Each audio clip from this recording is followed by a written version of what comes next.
Hello and welcome to the show. Before we begin, shout outs. And today's shout out is going to be someone who we already addressed yesterday, and that is Emmanuel or Jegbala. He's the guy who is my guy from Ife, who is the graphic and product designer. Now, the reason why I'm shouting him out again today is because he sent me another message on LinkedIn. And this time he sent me a message with a book recommendation. And in principle, I think it's a good recommendation. So I'm shouting him out. And then I'm also sharing it with you guys today so that you guys can go and read the book because it's always a welcome development whenever you guys can explore other perspectives when it comes to sales, marketing, and those sorts of things. And also, him sending me a book recommendation just got me thinking.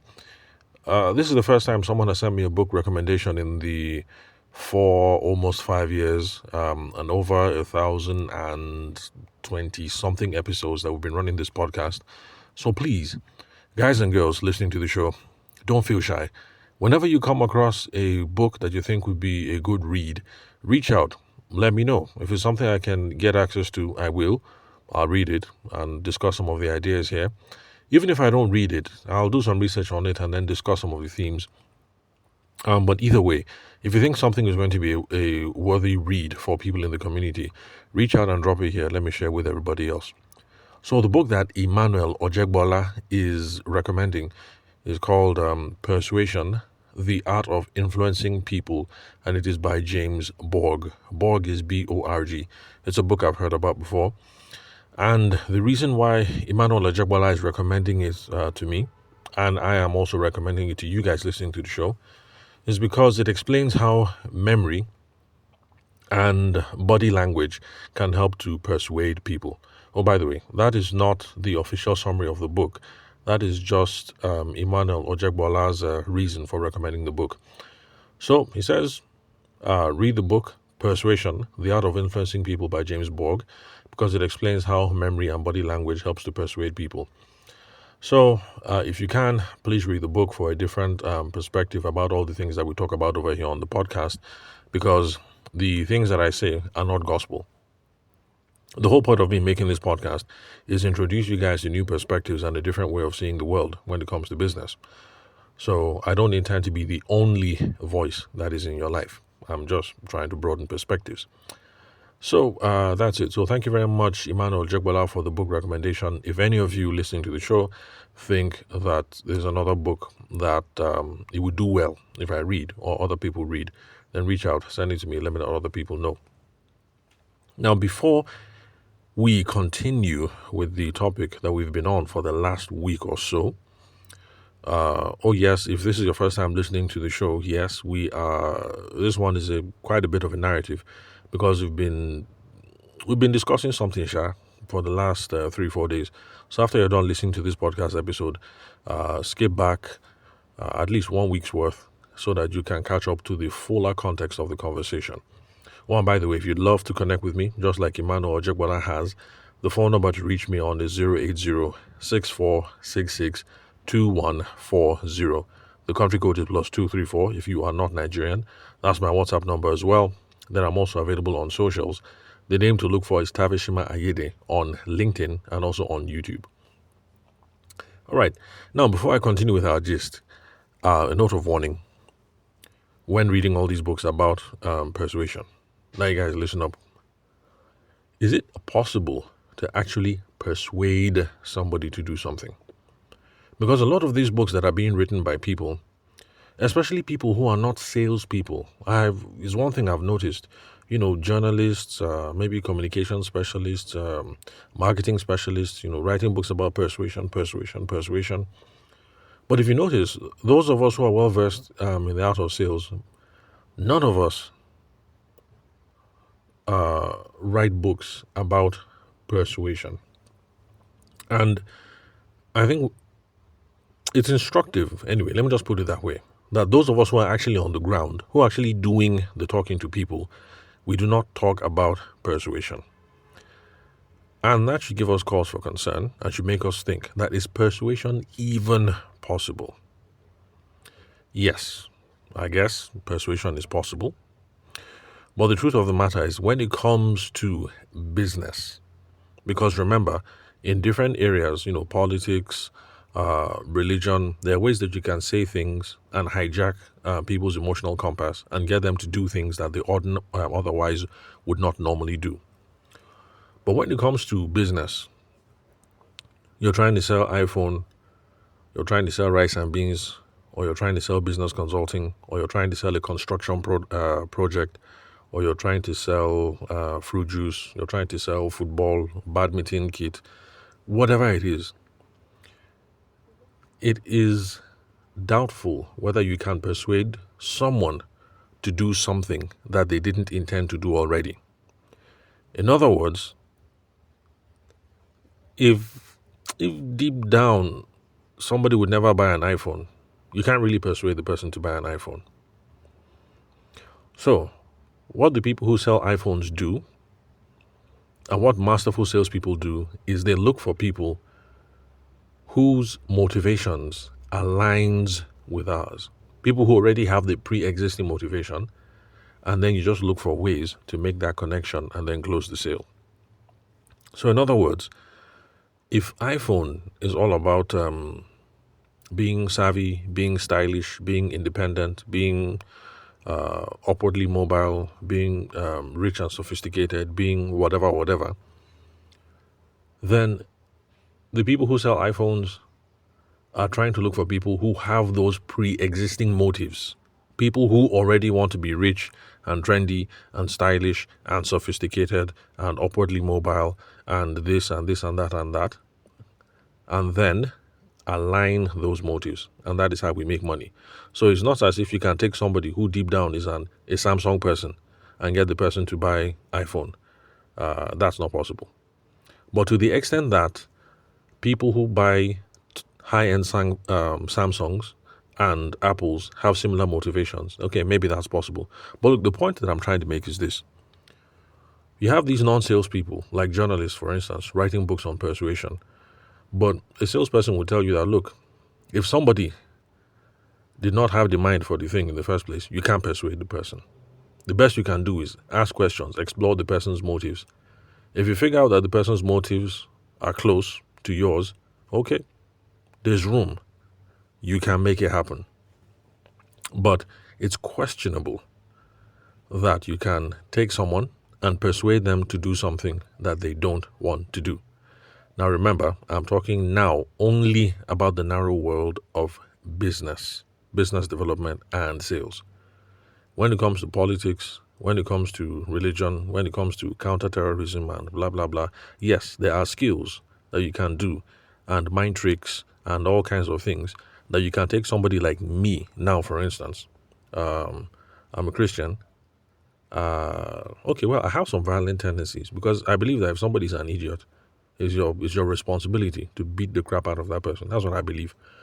But I don't go around beating people up because I'm a big dude, and the last time I slapped somebody, the person went into convulsions. So I'm afraid. You don't know who is who. Let it not be that I'll go and slap somebody now and then the person will die.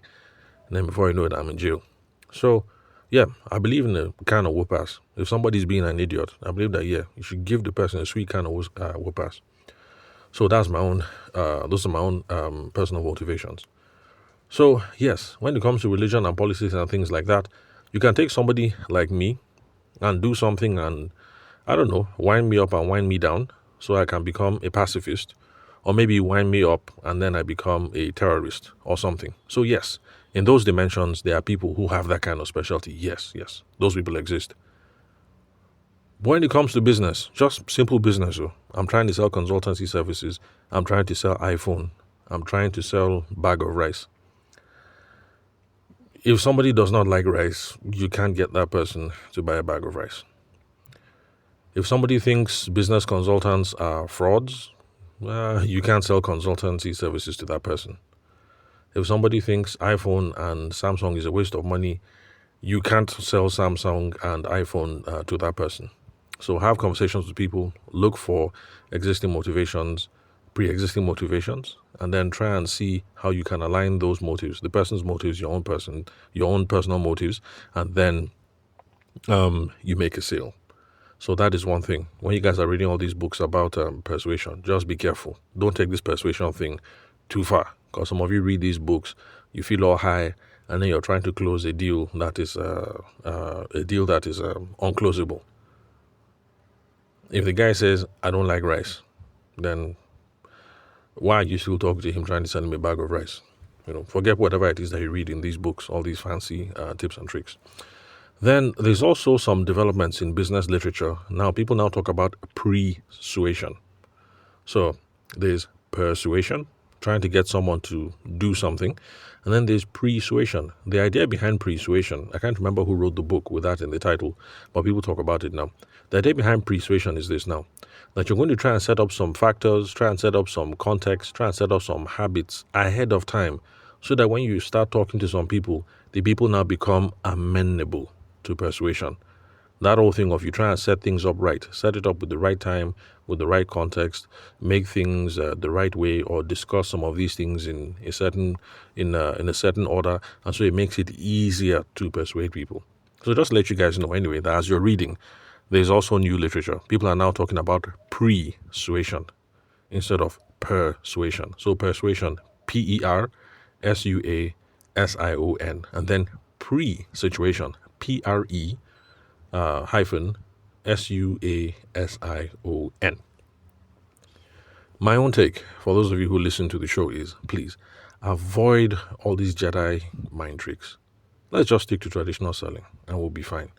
All this whole thing of I say it like this, or I dress like this, or I wink like this, or I stand like this, or I hand over the paper like this, or I stand on this foot, or I smile this way, or I only wear red, or I drive in this car.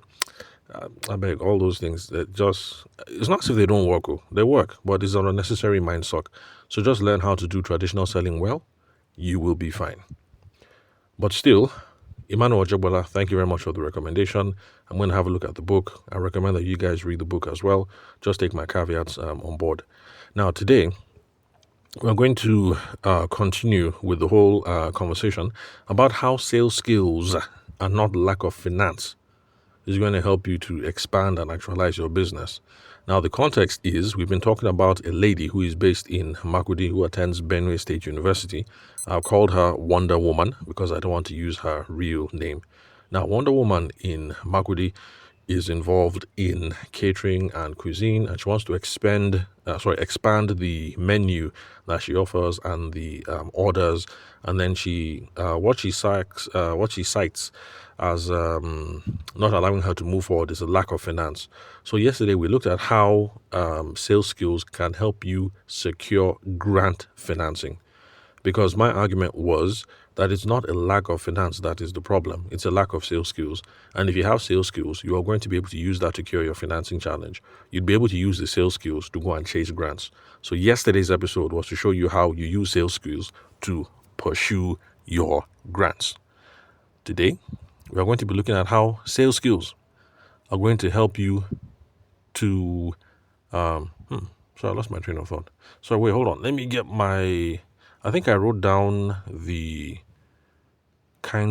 ways of getting funds. Let me just check my notes. Yes, I've seen it. So today, what we're supposed to be doing is we're trying to go and see how sales skills can help you to secure funding from sales or from revenue. Because that's the order I listed them. First, I said if you lack finance, the first thing you chase is grant. Grant means they dashed you. Then the second one is bootstrapping. Bootstrapping means you raise the money. You check your bank account, you check your wallet, you check your bag, you scrounge, you get the money. Then the third is sales and revenue. So for those of you just listening for the first time, don't worry, continue listening. You'll get some stuff out of it. But if you're lost, if you listen to yesterday's episode and then you skip back, listen to the one prior, just do that for 1 week. You understand everything that we're saying. Or rather, you understand why we're saying what we're saying. So, how to use sales skills to business development skills to get more sales, to get more revenue. And it is that Wonder Woman is going to use to fund the new meats that she wants to roll out. Like she wants to do peppered meat and some nice stuff. The new soups that she wants to roll out. The new vegetables that she wants to roll out. The new menus that she wants to roll out. The new smoothies that she wants to roll out. She also wants to try out something in Makurdi where... how did she explain it again? I think she said like a hamper basket Yeah, so it's like a hamper basket with food already inside. So instead of hamper basket with fruit and stuff like that, it would be hamper basket with food. I'm not quite sure I understood the concept, but she's trying to do some new stuff, Sha. So we're going to see how sales skills can help her to get money from all this. If we're going to get money from all this by expanding our sales and our revenue. Now, if you're going to do this now, that's option 3, Abby. 1, 2, 3. Option 1, grants. Option 2 is, where's my notes? 1 is grants, 2 is, what was option 2? Oh, I can't remember. Option 2, I can't remember. Anyway, we're on sales, Sha. That's the most important thing, whatever option 2 is. So, if we're going to do this, it's going to be a matter of cash flow. Cash flow just means money is coming in, money is going out. The idea is hopefully plenty of money is coming in, small money is going out. Everybody has cash flow issues in business. So you build the client 3 million, you collect the 3 million, but then to produce the thing that you need to produce, let me see. Okay, documentaries. Yes, I've been making documentaries recently for non-governmental organizations. So some of you will hear that somebody made a documentary and the person collected 20M. Yeah, it sounds big, but it doesn't mean that 20M is what actually entered the person's pocket. Because it will surprise you that the person might collect 20M, and out of that 20M, you have to pay taxes on it. Because of Tinubu, tax now is 14%. So do 14% of 20M. So that's how much the government will collect. That's almost a fifth of the money, which I think is painful just to think about it. So Tinubu then will collect 14%. Then, the other people, if you don't have your own equipment, you rent camera, you pay editor, pay mixer, pay this person, pay that person. So I'm surprised if production costs might now eat out half of the money, or even more. But basically what I'm just trying to say is that every business owner has this whole thing of you collect money in the front, and then you spend it out at the back. That's just what cash flow means. Money entered your hand today, money left your hand tomorrow. So this is sales, it's a cash flow play. So traditionally now, the sales playbook that we use now is when we're trying to get money to enter our hand, good money to enter our hand, what we do is, number one, we get more customers to order. That just means we get new business. So last month you had 20 customers. Hopefully this month they will still come back. But on top of that 20 customers, we'll see if we can get another 2 or 3 customers to come. So get more people to order. Get new customers. That is option 1. So Wonder Woman, your options are get new customers. Then number 2, get customers to increase how much they spend. So Wonder Woman, option 2 is the people that bought from you last month. We're trying to see how when they spend this month, they spend more money. Then option 3 is get customers to buy again and again. That is repeat business. So the people that you got last month, hopefully they'll do business with us this month. The reason why I'm stressing this one, repeat business, is in Nigeria, we just have this funny mentality of one and done. You do business with someone, you collect the money, and then that's it. You let the person go. You start looking for a new customer. But no, that's not where the sweet money comes in. The sweet money comes in when people buy from you again and again and again. So if you sell bathroom slippers and you sell bathroom slippers to someone and, the person pays you, your profit margin is 500, you're happy.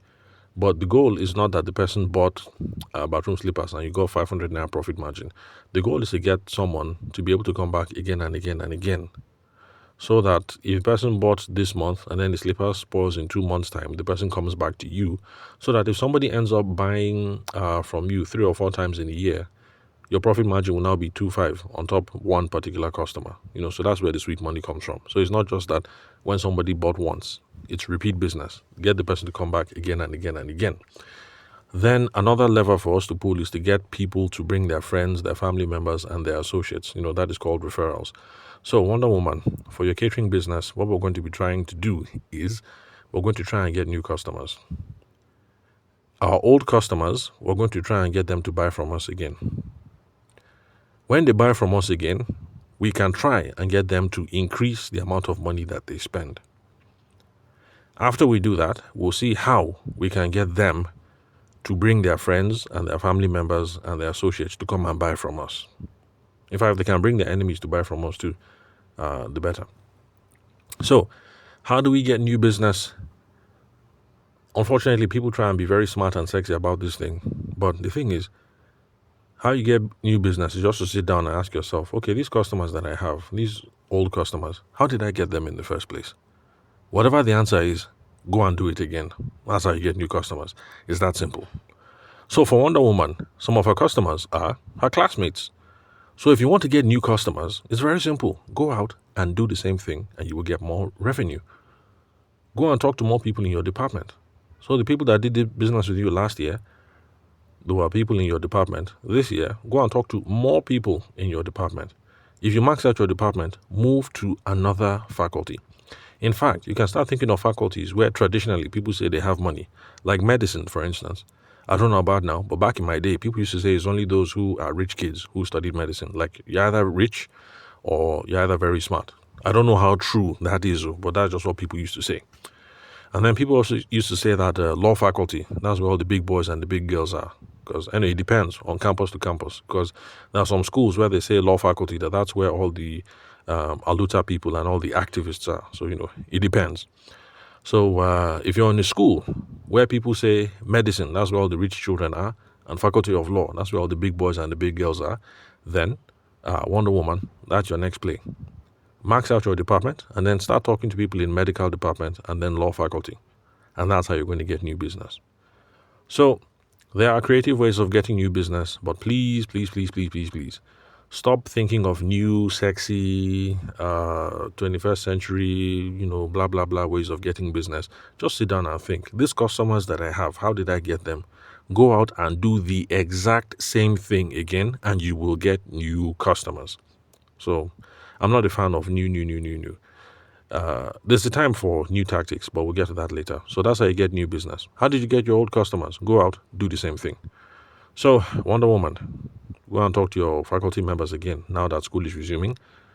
Once you've spoken to everybody in your faculty, go and start talking to all the rich people in medical school and all the other people in law faculty. Then, next. Which one should I do next? Okay, order value. Trying to get people to spend more. This is where we now talk about upsells and cross sells and stuff like that. So if you know, let's say you have maybe like 6 or 7 guys in your department, and what they order from you is breakfast. You talk to them and try and see how, instead of just breakfast, maybe they can now be doing breakfast and lunch combo, that kind of thing. Or somebody has been buying only lunch, and then talk to them, see how they can do a lunch and dinner combo or something. Or eventually you talk to someone in medical department, medicine faculty or law faculty, and you get some good relationships there. From there, you can now enter event catering, because LSS, Law Student Society, they will definitely do dinner every year. Every year there has to be law students dinner. And then also medical students society. I'm not sure what they're called or what they call it in your own school. Medical, they do like orientation week and things like that, and then they do dinner during the orientation week. So you can see how you can increase your order value. Somebody has been buying breakfast before, try and upsell the person on lunch. Somebody has been buying breakfast and lunch before, try and see how you can throw dinner into the package. Oh, by the way, if you're going to do all this, make sure you're studying very hard, because it looks like this is going to be a lot of time cooking. And if you're going there and spend all your time cooking and then you fail your exams, your momsy and popsy, they're going to be very upset with you. But I trust that you're a very smart woman, dear Wonder Woman, so I know that you're going to be able to cope. Then so that's how you increase your order value. And then with some networking, you can see how we can now get money from some other things like event catering. If you're going to do LSS dinner and then medical students, the orientation dinner. But my recommendation is, please, if you're going to deal with Law Student Society, or if you're going to deal with Medical Student Society, my recommendation is, please, collect at least 60% of the deposit up front. I beg of you, please, collect 60 or 80%. Because the problem with the excos of all these societies is by the time they pay you this 60% or the 80%, and the dinner goes on well, after the thing they'll say they don't have money. They will now start posting you. Next week will turn to next month. Next month will turn to 2 months. Before you know it, the term will end. They have not paid, and then they will now swear in the new exco. And the new exco, I can assure you, is not going to pay the debt of the old exco. So, in fact, make sure you pad your budget so that even when you collect the 60% or the 80%, so that even if that's all they pay you and you don't collect, at least on that 80% that you collect, that there will still be a profit. I know some of you might say this is being unethical. Look, this is not being unethical. This is just real politics here. It's just real politics here. But we're Nigerians just being upfront with you. And this thing happens in the real world. There's a certain Nigerian telecommunications company. I won't call that company. But content providers and media people know that when you deal with this company, that they never pay you in full. That initial 60-70% deposit that they pay is the only one you will collect. And this company is famous for that. So that's what people do. People just pad and submit the bid. So that by the time you bribe 1 or 2 people here and everything, they pay you the 70%. If they pay you the rest, it's good. You thank God. You have plenty of money. If they don't pay you, at least there was profit margin there. So there's something that you can survive on. So this is just being real politics here. Nothing unethical here. Absolutely nothing at all. So, Wonder Woman, if you deal with law student society, don't look at the fact that these law students, in fact, sometimes lawyers can be the biggest criminals. So, and I can say so confidently because that is where I started off. My undergraduate degree is in law. I started off as a lawyer, so I can say so confidently. And nobody can harass me for saying that. So please, collect your 60 or 80% deposit. If you go and collect 30 or 40% deposit, you're on your own. Then, so that's about increasing the order value and then getting some good money through event catering. Okay, so now repeat business. Now repeat business, that is getting your old customers, people who bought from you last semester, to come and buy from you again this semester and then next semester, is just a game of follow-up and relationship building. I repeat, getting repeat business is just a matter of follow-up and relationship building. I don't like saying follow-up, but I'll just continue saying follow-up now. We'll make another podcast episode about that. So, follow-up and relationship building. So your WhatsApp game has to be strong. All the people that you've been cooking for in your faculty or medical department or whatever, in fact, if you've been cooking for some lecturers, same thing too. Have everybody on WhatsApp. Don't create a group. Let the messages be personalized. Be sending them messages during these holidays. So we've just finished the holiday period. So, there should have been Christmas greetings, New Year greetings, blah, blah, blah. If the holiday stretched for too long, maybe because of strike or stuff like that, you could have been sending menu ideas for holidays, for those of your clients who are women, for instance.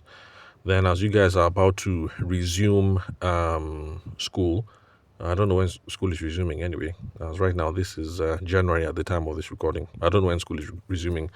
But whenever school is about to resume, you can now start sending out WhatsApp messages with meal planning ideas and resumption and suggestions on things like that. Things that people can do when they resume.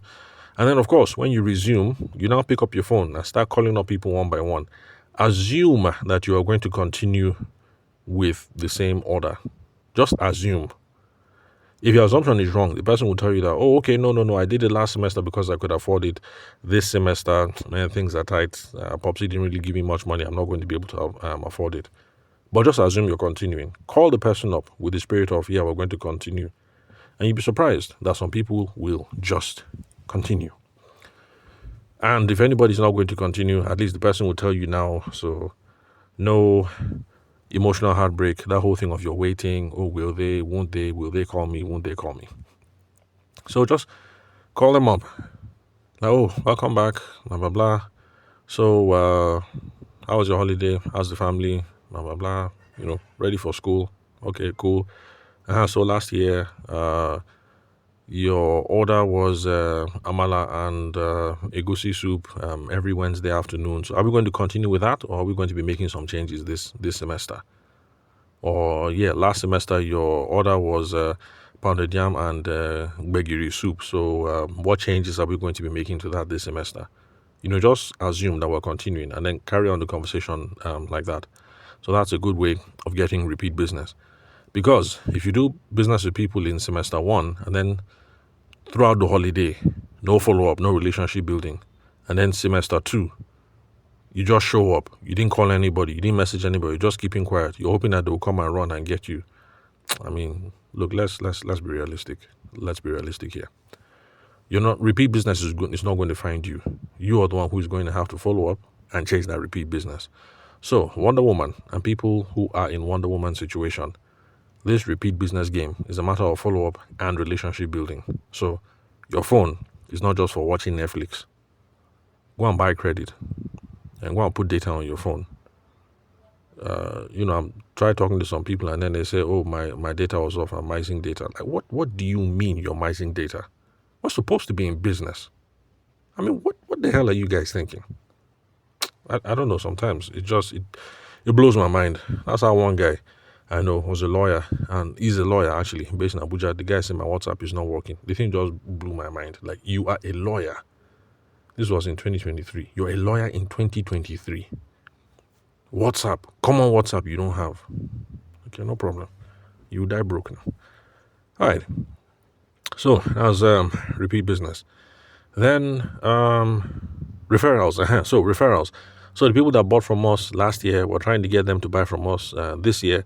And we also want to make sure that they now bring their friends, their family members, and their associates.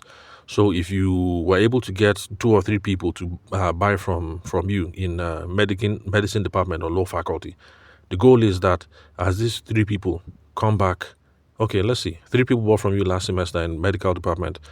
This semester, you do your follow-up and relationship building. 2 of them come back again. The goal is hopefully that these 2 people, maybe they will invite one person each. Think about that. If you are retaining maybe 50-60% of the people who did business with you last year, and then of the people that you retain, each of them is bringing, 1 person each or something. If you do a good job like that, at a certain point, you don't even have to sell again to start chasing new people, because of the people who are doing repeat business are bringing in referrals, and those referrals are bringing in referrals. That's assuming you do a very good job. So this referral bit is really, really, really important. But we can't secure the referral unless we do a debrief. Debrief just means, hey, are you happy with the menu? You didn't purge. The food is okay. Salt is not too much.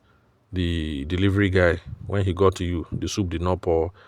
Let's see, what else? He found your address on time. The meat was complete. All those sorts of things. That's for those of you who are in the catering space, whether in the city or in universities. So you need to get on the phone and you need to ask those sorts of questions. You'll be surprised how many people don't do that. In fact, my wife, she likes to do these sorts of things, order food, send to somebody for their birthday, once in a while, order small chops in the house, those sorts of things.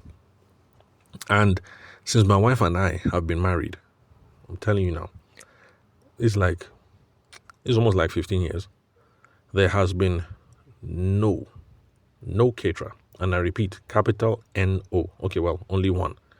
And that's the person that they now used to cook for, I think, the directors that were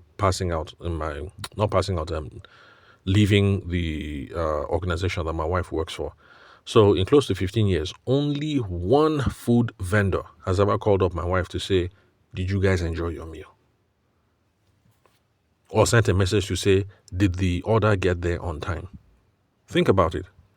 I'm trying to show you guys how to distinguish yourself from the competition in Nigeria, you don't have to do anything fancy. That's why I say all this new this, latest this, later. You don't need any of this latest whatever. Just do the fundamentals, because your competition is not doing it. In Abuja, food vendors are not picking up the phone to say, did you receive your meal? I hope the Okada driver did not steal your meat. I hope the children enjoyed the small chops. Did your husband like the extra whatever that we packed for you? Was the food enough for the party that you ordered? Food vendors in Abuja are not doing it. Food vendors in Lagos are not doing it. Food vendors in Makurdi are not doing it. You can make yourself stand out, and you can make your business grow just by doing this traditional sales stuff.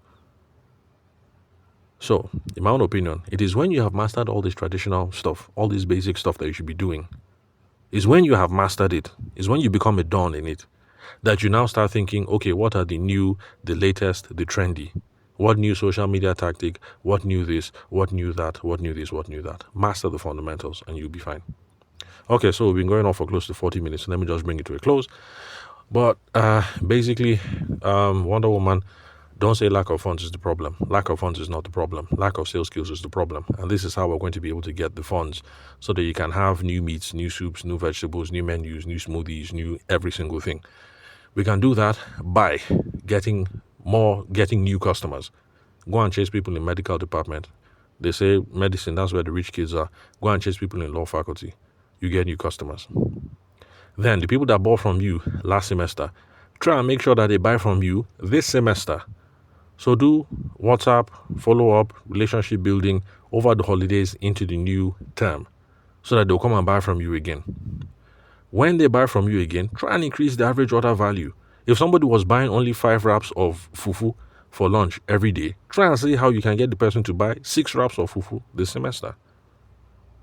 Or if the person was buying 5 wraps of fufu and 2 meat, try and see how you can get the person to buy 5 wraps of fufu and 3 meat this semester. I know it's small, but that increase in 1 piece of meat every single week adds up to quite a bit. Then, for the people that you've come now, that are now doing repeat business with you, try and see how you can get them to bring other people to buy from you as well. So that medical student who likes dealing with you because he buys a container of soup on Monday with maybe 14 pieces of meat, and that container of soup lasts until, he buys it on Sunday, and maybe it lasts until Friday evening. He's happy doing business with you. Ask for the referral. Oh, bro, hope you're happy with this, with that. Everything is okay. Size of meat is good. The soup is okay. Not too much oil, not too much salt. Please, do you know other medical students who also would like to do soup prep for this semester? Ask and make it a very specific ask. Because if you just say, bros, I'd appreciate your referrals, it's too vague. So I recommend that if you're asking for referrals, you start with someone with a scenario that is typical to the context that you're already in. So in this case, it's a law student. He's buying soup every single week. He can make his fufu by himself. You just ask him the same thing. Do you know any of your classmates who like this kind of arrangement as well? Who they'll be buying soup every single week? That simple. If he knows somebody, good. If he doesn't know somebody, no Allah. But the problem is, it is the more you ask, you increase the odds that somebody is eventually going to make a referral. So, dear Wonder Woman, and people who are in the similar context, people in similar circumstances, lack of funding is not your problem. Lack of sales skills is the problem. So with small hard work, you can close that funding gap from the revenue that you get from sales activities, and you should be fine. So that's it for today. Tomorrow, yes, for those of you who like gossip, now we'll get into the part that you guys have been waiting for.